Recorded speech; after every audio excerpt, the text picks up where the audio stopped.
The sense here in downtown Manitowoc is one of disappointment. The problem is these leaves and the grass are really dry, so if a fire starts, it can spread quickly.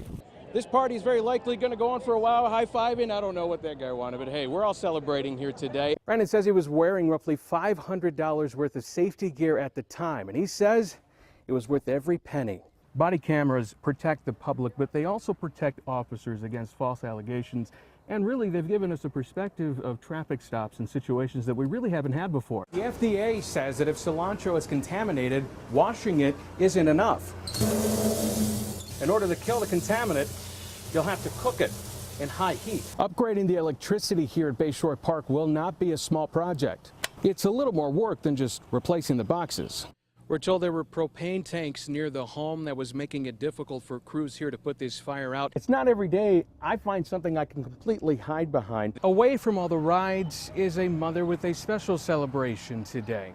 Her story is shared by many other mothers, but is often too difficult to tell. Thanks for joining us. I'm Jorge Rodas. We begin tonight with news out of Lahore, Pakistan, where dozens are dead following a bombing at a park filled with children as families were celebrating Easter. Today, Belgian authorities charged 3 people following the terror attacks in Brussels that left 31 people dead. The owner of the company that made a canine alarm system that failed inside a Brown County squad car says he's devastated by the passing of the department's canine officer, Wicks. A small Wisconsin police force is using new tactics to try to save people from a heroin overdose.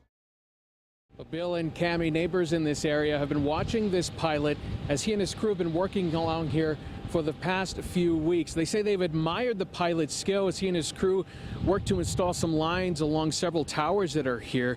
But that tower over my shoulder marks the final resting spot here of the helicopter. Just off to the left among some trees is where it crashed. Steve Sorensen didn't see the helicopter crash, but he had been watching the pilot work. He took this video, the helicopter working on a project for the American Transmission Company. By the time I saw him, the helicopter already had dropped off the guys outside, and he was hovering above the neighbor's shed over there. Here he is, helping a crew below install that wire. This video sent to us by Jesse Jossert, shot just 10 minutes before the crash. The aftermath can be seen from Marquette Road, a clear view of the helicopter on its side, surrounded by trees. These pictures from the Manitowoc County Sheriff's Department gives us a more detailed look at the crash site. It was just surprising. I feel bad for the families that are going to suffer from this. Back live, you can see 2 people standing next to the wreckage taking a look at it. The FAA and the NTSB will be investigating why this helicopter went down. We've heard from the NTSB. They say one of their investigators is en route from Denver. He will be here tomorrow morning to start his investigation. Officials tell us the NTSB's report should be ready sometime within the next 10 days. We're live in Manitowoc County. Jorge Rodas, Action 2 News. The signs of fire are all over. Broken windows, damage on the roof. The Holy Convent of Nativity has seen better days. Condemned today by city inspectors, the building's owner gave us a look inside. It's a little miracle that the chapel is still here, and we have now a great hope to put it back together. George Panandreas owns the building. He lives in Los Angeles but flew out to take a look. He took us through the parts of the building that weren't damaged by the fire. The authorities won't say much about the investigation, but Panandreas says it's very clear to him with the markings on the wall what happened here. George, this is a satanic language. What they're trying to say is that you've been defeated. There are strange markings on the walls, some anti-Christian, others vulgar and promoting violence.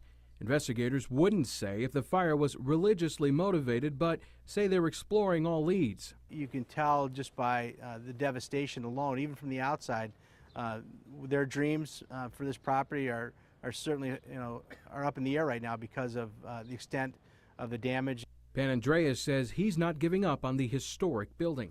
We have to find a way to raise the money, restore it, put it back together, and show them, under faith, you never give up. In Fond du Lac, Jorge Rodas, Action 2 News. Push it up. Juana Guerrero is installing insulation alongside volunteers at what will soon be her first home. ¿Cómo te sientes sabiendo que esta es tu casa?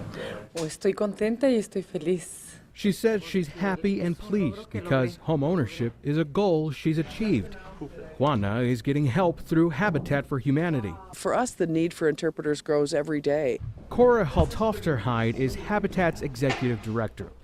She says of the roughly 20 families they're helping this year and next, nearly half don't speak English. Habitat needs more interpreters, so there aren't any hang-ups or confusion. Gildardo Martinez says he's grateful working with Habitat because they gave his family the opportunity to have their own home. They move in next month. His daughter Cynthia speaks English, which has helped ease the language barrier. I think if there's somebody who can help you, that will be even easier. Cynthia Martinez says one thing that is not lost in translation is the appreciation her family has for Habitat for Humanity. Reporting in Green Bay, Jorge Rodas, Action 2 News.